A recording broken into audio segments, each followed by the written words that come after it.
ಪೌರಾಯುಕ್ತಗೆ ಬೆದರಿಕೆ ಹಾಕಿ ಪರಾರಿಯಾಗಿರುವಂತಹ ರಾಜೀವ್ ಗೌಡ ಅರೆಸ್ಟ್ ಯಾಕೆ ಆಗ್ತಾ ಇಲ್ಲ ಅನ್ನುವಂತಹ ಪ್ರಶ್ನೆ ಇದೆ. ಈ ಬೆನ್ನಲ್ಲೇ ಇದೇ ಪ್ರಕರಣಕ್ಕೆ ಸಂಬಂಧಪಟ್ಟಂತೆ ಕೆಲ ಇಂಟ್ರೆಸ್ಟಿಂಗ್ ಮಾಹಿತಿಗಳು ಹೊರ ಬೀಳ್ತಾ ಇದೆ. ಶಿಡ್ಲಘಟ್ಟ ನಗರಸಭೆ ಪೌರಾಯುಕ್ತೆಗೆ ಜೀವ ಬೆದರಿಕೆ ಹಾಕಿದ ಪ್ರಕರಣ. ಪುಡಾರಿ ರಾಜೀವ್ ಗೌಡ ಬೆಂಬಲಕ್ಕೆ ನಿಂತಿದ್ದಾರ ಆ ಪ್ರಭಾವಿ. ರಾಜೀವ್ ಬಚಾವ್ ಮಾಡ್ತಾ ಇದ್ದಾರೆ ರಾಜ್ಯದ ಹಿರಿಯ ಮಂತ್ರಿ. ರಾಜೀವ್ ಗೌಡ ಪತ್ನಿ ಸಹನಾಗೆ ಮಂತ್ರಿ ದೂರವಾಣಿ ಕರೆಯನ್ನ ಮಾಡಿದ್ದಾರಂತೆ. ರಾಜ್ಯದ ಪ್ರಭಾವದಿಂದ ಈ ವ್ಯಕ್ತಿಗೆ ಶ್ರೀರಕ್ಷೆ ಸಿಗ್ತಾ ಇದೆ. ಈ ವ್ಯಕ್ತಿಯನ್ನ ಮುಟ್ಟೋಕ್ ಹೋಗ್ತಾ ಇಲ್ಲ ಪೊಲೀಸರು.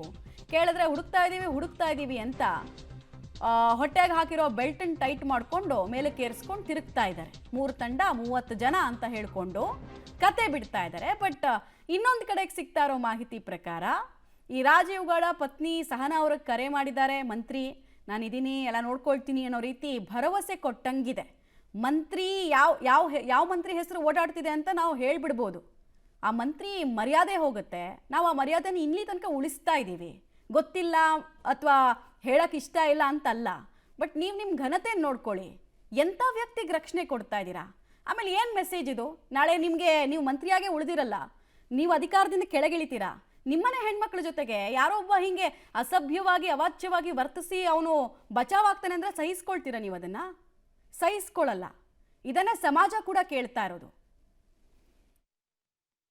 ಗೌಡ ಅವರ ಬಂಧನವನ್ನ ಸರ್ಕಾರ ಬೇಕಂತಲೇ ತಳ್ತಾ ಇದೆ ಅನ್ನೋ ಒಂದು ಆಯಾಮ ಶುರುವಾಗಿದೆ. ಏನು ಅಂದ್ರೆ ಯಾರೋ ಟೆರರಿಸ್ಟ್ ಗಳನ್ನ ಹಿಡಿತಾರೆ, ಬ್ಯಾಂಕ್ ರಾಬರಿ ಮಾಡಿದವ್ರನ್ನ ಹಿಡಿತಾರೆ, ಯಾರನ್ನ ಬೇಕಾದ್ರೂ ಎಲ್ಲಿ ಬೇಕಾದ್ರೂ ಹಿಡಿಯುವಂತ ಸಾಮರ್ಥ್ಯ ಇರುವಾಗ ರಾಜೀವ್ ಗೌಡ್ರಿಗೆ ಒಂದು ಸಾಫ್ಟ್ ಕಾರ್ನರ್ ಇದೆ ಸರ್ಕಾರಕ್ಕೆ. ಇಲ್ಲ, ಖಂಡಿತವಾಗಿ ಇಲ್ಲ. ನಾನು ಬಹಳ ಕಠಿಣವಾಗಿ ಸೂಚನೆ ಕೊಟ್ಟಿದ್ದೇನೆ.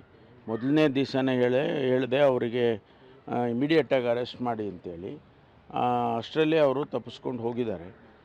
ಎಲ್ಲಿಗೆ ತಪ್ಪಿಸ್ಕೊಂಡು ಹೋಗ್ತಾರೆ? ಎಷ್ಟು ದಿವಸ ತಪ್ಪಿಸ್ಕೊಂಡು ಹೋಗ್ತಾರೆ? ಅವನು ಖಂಡಿತವಾಗಿ ಹಿಡ್ದಾಕ್ತೀವಿ. ಅದರಲ್ಲಿ ಯಾವುದೇ ಮುಲಾಜು ಇಲ್ಲ, ಯಾವುದೇ ನಾವು ಕಾಂಪ್ರಮೈಸ್ ಕೂಡ ಇಲ್ಲ, ಯಾರ ಒತ್ತಡಕ್ಕೂ ನಾವು ಮಣಿಯೋದಿಲ್ಲ. ರಾಜೀವ್ ಡೀಟೇಲ್ಸ್ ಕೊಡ್ತಾರೆ ನೇರ ಸಂಪರ್ಕದಲ್ಲಿ ಮುದ್ದುಕೃಷ್ಣ. 12 ದಿನ ಆಯಿತು, ಇನ್ನೂ ಪೊಲೀಸರು ಬೆಲ್ಟನ್ನು ಮಾತ್ರ ಮೇಲೆ ಕೇರಿಸ್ಕೊಂಡು ಓಡಾಡ್ತಾ ಇದ್ದಾರೆ. 3 ತಂಡ 30 ತಂಡ ಅಂತ ಕತೆ ಹೇಳ್ತಾ ಇದ್ದಾರೆ. ಏನು ಇವರೆಲ್ಲ ಸಕಲೇಶ್ಪುರದ ಆನೆ ಹಿಡಿಯೋ ಕಾರ್ಯಾಚರಣೆಗೆ ಇಳಿದಿದ್ದಾರಾ? 13 ದಿನ ಆಯಿತು, ಅವನು ಲಾಯರ್ಗೆ ಸಿಗ್ತಾನೆ, ಬಟ್ ಪೊಲೀಸರ ಕೈಗೆ ಸಿಗಲ್ಲ ಅಂದ್ರೆ ಏನರ್ಥ? ಯಾರೋ ಒಬ್ಬ ಮಂತ್ರಿ ಶ್ರೀರಕ್ಷೆ ಇರಬೇಕು, ಯಾರೋ ಆ ಲಜ್ಜೆಗೆಟ್ಟ ಮಂತ್ರಿ ಅನ್ನೋ ಪ್ರಶ್ನೆ ಬರುತ್ತೆ ಸಾರ್ವಜನಿಕರಿಗೆ.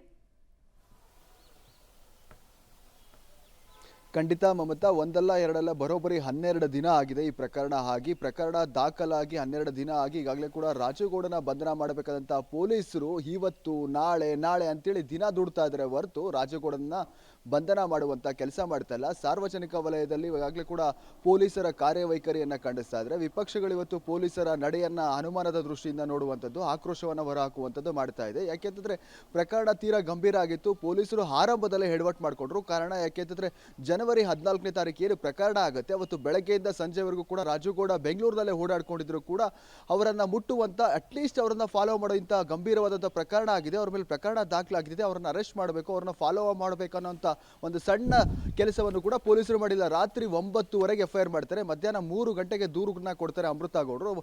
FIR ಮಾಡಲಿಕ್ಕೆ 9:30 ಆಗುತ್ತೆ, 5-6 ಗಂಟೆ ತಗೊಳ್ತಾರೆ. ಹಾಗಾಗಿ ಅಲ್ಲೇ ಎಲ್ಲೋ ಒಂದು ಕಡೆ ಮೊದಲನೇ ದಿನವೇ ಪೊಲೀಸರು ಒಂದು ರೀತಿ ವೈಫಲ್ಯವನ್ನು ಈ ಪ್ರಕರಣದಲ್ಲಿ ಅನುಭವಿಸಿದ್ರು ಅನ್ನೋಂಥದ್ದು. ಮತ್ತೊಂದು ಕಡೆ ಈ ಪ್ರಕರಣದಲ್ಲಿ ಪೊಲೀಸರೇ ಕೆಲವು ಮಾಹಿತಿಗಳನ್ನು ಈಗ ಆರೋಪಿತ ಯಾರಿದ್ದಾರೆ ಆರೋಪಿತ ಕಡೆಯವರಿಗೆ ಲೀಕ್ ಮಾಡಿದ್ರು ಅಂತಕ್ಕಂಥದ್ದು. ಅಂದರೆ FIR ಆಗ್ತಿದೆ, FIR ಅಲ್ಲಿ ಏನೆಲ್ಲ ಸೆಕ್ಷನ್ಗಳು ಅಡಗಿದೆ ಅನ್ನೋಂಥದ್ದು. ಹಾಗಾಗಿ ಎಲ್ಲ ಒಂದು ಕಡೆ ಪೊಲೀಸರು ಆರಂಭದಲ್ಲಿ ಮಾಡಿದಂಥ ಎಡವಟ್ಟುಗಳಿಂದ ರಾಜೀವ್ ಗೌಡ ನಾಪತ್ತೆ ಆಗೋದಕ್ಕೆ ಈಸಿ ಆಯಿತು. ನಾಪತ್ತೆ ಆದ ನಂತರ ಒಂದಲ್ಲ ಎರಡಲ್ಲ ಅಂತ ಇವತ್ತು 11 ದಿನ ಆಗಿದೆ. ಒಂದು ಕಡೆ ಕೋರ್ಟ್ FIR ಅನ್ನು ರದ್ದು ಮಾಡಿದೆ, ವಜಾ ಮಾಡಬೇಕಂತ ಹೋಗಿದ್ದಕ್ಕೆ ವಜಾ ಮಾಡಿದೆ. ಮತ್ತೊಂದು ಕಡೆ ಜಾಮೀನನ್ನು ಕೂಡ ವಜಾ ಮಾಡಿದೆ. ಈಗ KPCCಯಿಂದ ಕೂಡ ಅಮಾನತಾಗಿರುವಂಥದ್ದು. ಆದರೆ ಇವತ್ತು ಪರಮೇಶ್ವರ್ ಅವರು ಹೇಳ್ತಾರೆ ನಾನು ತುಂಬ ಸೀರಿಯಸ್ ಆಗಿ ಹೇಳಿದ್ದೀನಿ ಅಂತ.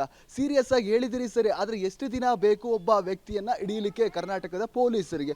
ಬೇರೆ ಸಾಮಾನ್ಯ ವ್ಯಕ್ತಿ ಆಗಿದ್ರೆ ಇಷ್ಟು ದಿನ ನೀವು ಸುಮ್ಮನೆ ಇರಲಿಕ್ಕೆ ಬಿಡ್ತಿದ್ರಾ?